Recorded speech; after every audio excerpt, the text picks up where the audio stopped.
Iya gak sih, kayak Iya. mana tuh juga butuh. Iya benar banget. Ya gitu kan, aku tuh pernah Kak, aku waktu itu pengen ngelamar kerja gitu kan, pertama tuh kayak yang penting aku punya waktu tuh, aku pilihannya yang penting aku punya waktu sis gitu loh. Jadi aku nggak 24 jam gitu. Iya jadi betul, benar. Karena menurut aku 24 jam kalau kita istirahat sama aja otak kita tuh nggak tidur gitu, nggak istirahat gitu kan. Benar. Dan di luar jam libur kita pun kita masih bisa kayak gini nih ngurus misalnya, atau kita bisa ikut seminar apa misalnya, itu kan bener banget. Setuju. Terus yaudah kita aku pernah suka ngelamar kerja. Waktu itu aku lebih ke apa ya, aku tuh labil nih Kak. Waktu aku pernah ngelamar kerja, tapi tujuan aku buat ngelancarin handy aku lah, maksudnya biar lebih prakteknya biar lebih dapat gitu kan. Akhirnya aku ngelamar di situ, tapi ternyata aku di situ jaga sendirian, dan itu rumah bidan sama kliniknya itu beda. Terus habis itu dan gajinya itu tuh di bawah, ya pokoknya di bawah lah. Menurut aku kayak, aduh itu kayaknya aku nyapu ngepel itu. Iya. Itu aku langsung bintu banget, gara-gara yang pertama keamanan juga sih Kak. Aku jaga sendirian, terus malam ya iya, kalau yang ngetok pasien, kalau yang ngetok penjahat kan siapa yang mau bantu kita gitu kan. Aku lebih mikir tentangnya sih, makanya aku nggak ngambil itu tuh kerjaan itu kan. Terus aku sampai terus yang itu yang passion tadi kayaknya belum tuntas deh. Oh ya, passion ya. Iya sebenarnya kalau passion tuh aku sebenarnya ngerasa saat ini aku kerja tapi aku belum sesuai dengan passion aku, kemampuan aku. Cuma aku nggak tahu sih, katanya passion ada yang bilang dicari, ada yang bilang kayak emang kayak gitu. Mungkin Kalisa bisa bantu aku kayak gitu tentang passion ya kan Kak, Kakak kan ahlinya tuh gitu. Jadi aku ngerasa kayak ini bukan aku. Aku tetap United sebenarnya cabangnya banyak gitu kan, sedangkan aku ini lagi kerja di tempat yang lebih ke medisnya gitu. Karena memang tujuan kerja aku tuh waktu itu aku mau belajar aja dulu gitu kan. Iya betul. Maksudnya, betul. Gaji aman, tapi gaji aman. Kenapa itu terus yang aku pikirkan? Gaji aman tapi bisa belajar gitu. Dan saat itu waktu aku mulai kerja tuh yang aku pengen pelajarin pertama itu, aku pengen belajar tentang obat kan, karena waktu itu aku nggak dapet farmakologi sebenarnya gitu kan. Dan kayak orang awam kan taunya kan bidan harusnya bisa dong ngasih obat, ngasih ini, padahal itu juga bukan tugas kita, dan malah kita nggak boleh kan Kak buat ngasih obat kayak gitu. Tapi kebanyakan lingkungan kayaknya taunya seperti itu, jadi seenggaknya aku seharusnya dikit-dikit tahu dulu lah tentang obat. Akhirnya aku ke klinik umum, tapi tetap ada bersalinnya. Aku klinik umum tapi tetap ada bersalinnya.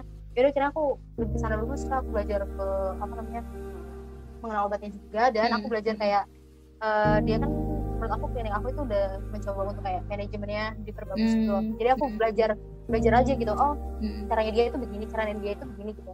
Jadi ya sambil ngarep-ngarep aja gitu, kalau misalnya nanti someday aku punya klinik ya kan, amin. Aku bisa niru kebaikan-kebaikan yang itu, jadi belajar manajemen juga gitu. Jadi nggak saklek kayak ya udah harus belajar banget yang cara melahirkannya banget, gak sampai ke sana sih aku gitu. Cuma ya abis itu ya cara aku sih ya menemukan yang pengen aku. Iya betul. Pengen ya, cuma pasti ada rezeki lah sih. Tapi betul bagus. Yang penting kita punya kayak tujuan besar gitu loh, kita mau kemana gitu, kita mau apa, itu kan yang terpenting kan. Ya walaupun ibaratnya semua itu berproses gitu, nggak yang abrak-adabrak gitu. Jadi ya udah, yang penting jangan sampai kita tuh jalan nanti nggak tahu arah gitu.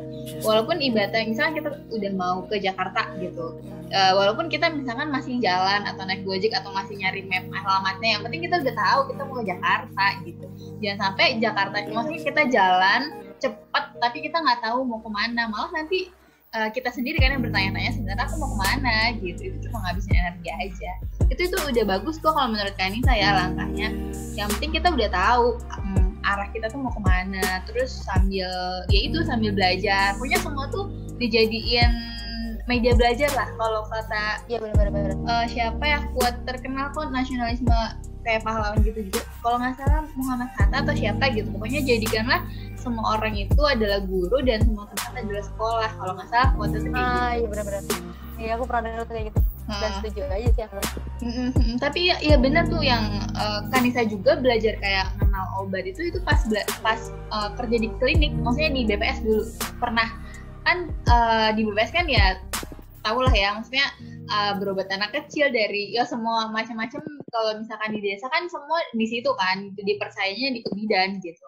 Jadi di situ sih belajar mengenal obat dan lain sebagainya, itu udah bagus, apalagi belajar manajemen dan kayak gitu kan, itu bekal banget. Misalkan nanti mau punya klinik terus fokusnya mungkin sama yang kita passion gitu, ibaratnya kayak yoga dan sebagainya gitu kan, ya nggak masalah, itu kayak kita tampung aja dulu ilmunya gitu, walaupun nanti digunainnya nanti gitu. Jadi menggunakan misalnya ilmu manajemen itu ketika kita buka misalnya kita pengennya yoga nih, atau pokoknya alami gitu, jadi bisa pakai itu gitu kan, nggak harus sama harus lingkungan, tetap ya kepengenannya kita, kemauannya kita gitu. Dan masalah gaji, iya bagus. Dan masalah gaji emang maksudnya kita juga nggak munafik ya, kita juga hidup gitu ya, maksudnya kita juga butuh itu gitu. Cuma yang ya selama kita mau berproses gitu ya udah berproses sambil kita tahu gitu mau apa. Jadi kalau Kanisa sih prinsipnya dulu pas masa-masa pencarian tuh ya udah tuangin aja semua yang ibaratnya kita mau gitu, walaupun kita nggak tahu itu jadi apa gitu, yang kayak gimana nih caranya biar aku bisa kerja di rumah, nanti kan kalau udah ibaratnya kita berkeluarga terus prioritas kita udah ganti dong gitu kan, kita jadi keluarga. Kanisa sih kenapa kalau Kanisa ibaratnya nggak lebih terjun ke pelayanannya bidan gitu, dulu kan pernah ngerasain ya, kita 24 jam jaga, udah tau lah ya gimana gitu, apalagi tambahin kalau misalnya kita sendiri buka gitu, ini sih bukannya meluruhkan motivasi orang-orang yang mau buka gitu, cuma harus tahu juga maksudnya resikonya kan, ya mau jadi apapun kita nggak masalah selama kita tahu resikonya gitu. Kalau yang dulu yang Kanisa pikirin tuh ketika kerja di BPS gitu, apa 24 jam jaga yang kayak apakah nanti all of my life itu bakal kayak gitu, bakal yang kayak 24 jam jaga, lagi tidur, lagi masak, lagi mandi, pokoknya kalau udah berbunyi kita harus ada pasien yang harus dilayanin gitu.